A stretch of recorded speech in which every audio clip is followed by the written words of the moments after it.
My name's Ryan. I play bass and do vocals and synth and piano in Wake. I'm Rob, and I play guitar in Wake.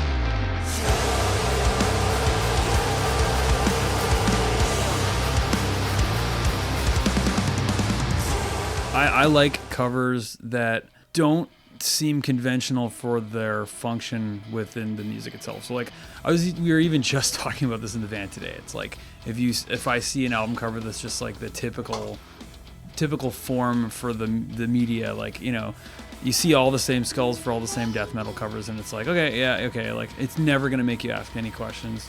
It's never gonna make you go like, what is this? It's never gonna draw you in. You're gonna pigeonhole it in your mind and move on. So for me, I think the most interesting covers are always the ones that don't seem to fit the music, that are unconventional in the context of their form. The Wake logo was designed by a friend of ours, like a teenage friend of mine named Andrew Wilkinson. It's kind of gone through some morphing over the last few years. We've stripped it away, but the way it was created was just a piece of canvas that was cut out with, I think it's just an X-Acto knife, and then layered paper and layered thread, more fabric and stuff, just kind of put together with the logo. It's pretty unique, and I still love it to this day. Do you have any overarching themes or concepts when it comes to the band's album artwork?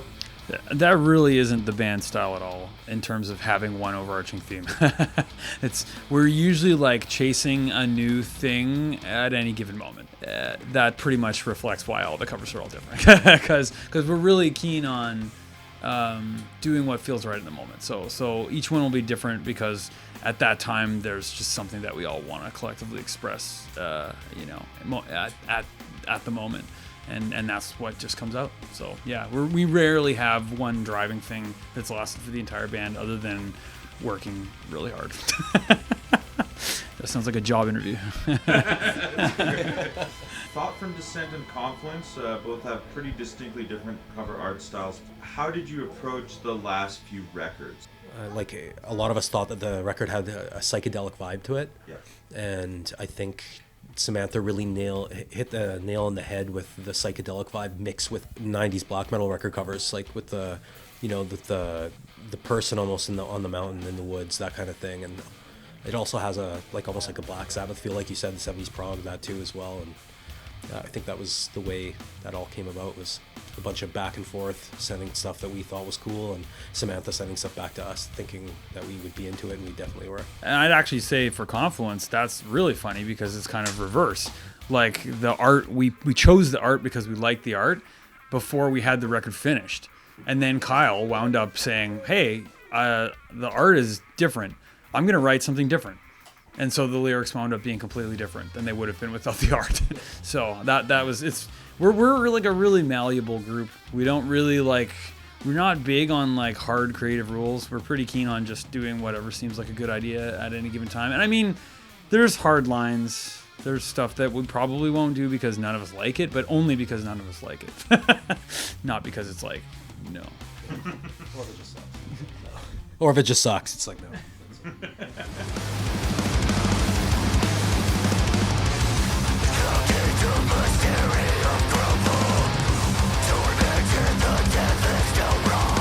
Well, a few years before Misery Rites, I was cruising the internet, and as everybody does, I stumbled upon a piece of art from the Fister Dope Throne split 7-inch, I believe it was.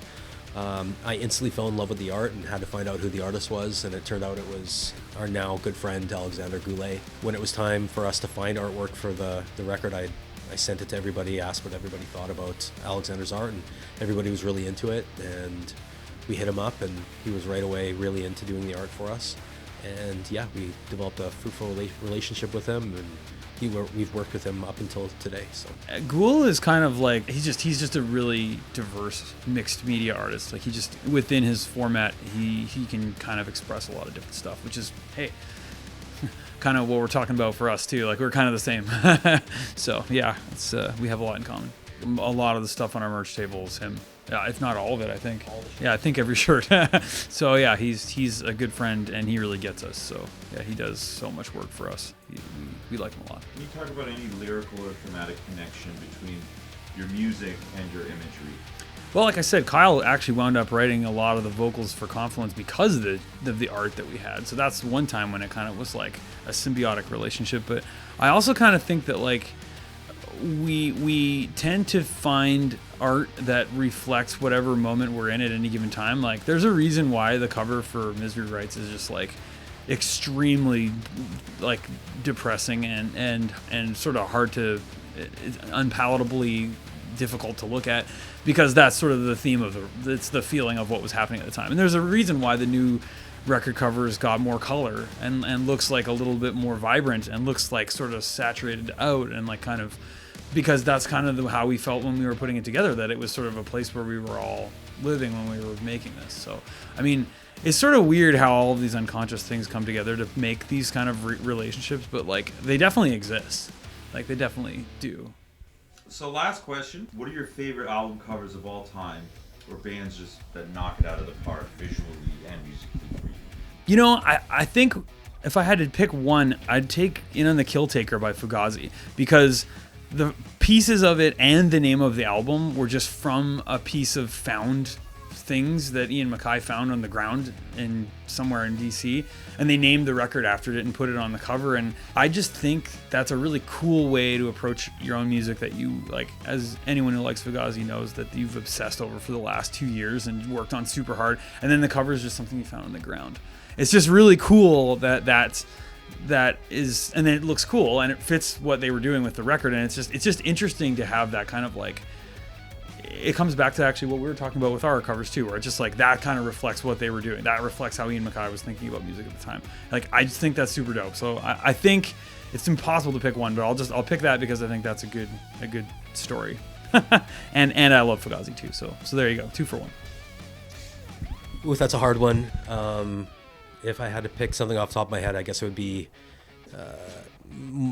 all and most artworks by Paul Romano.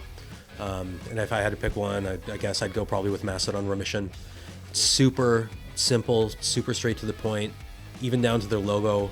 It's just all perfect for what it is, and the art itself is amazing. The layout, packaging is just perfect, and yeah, that would be my pick. Awesome.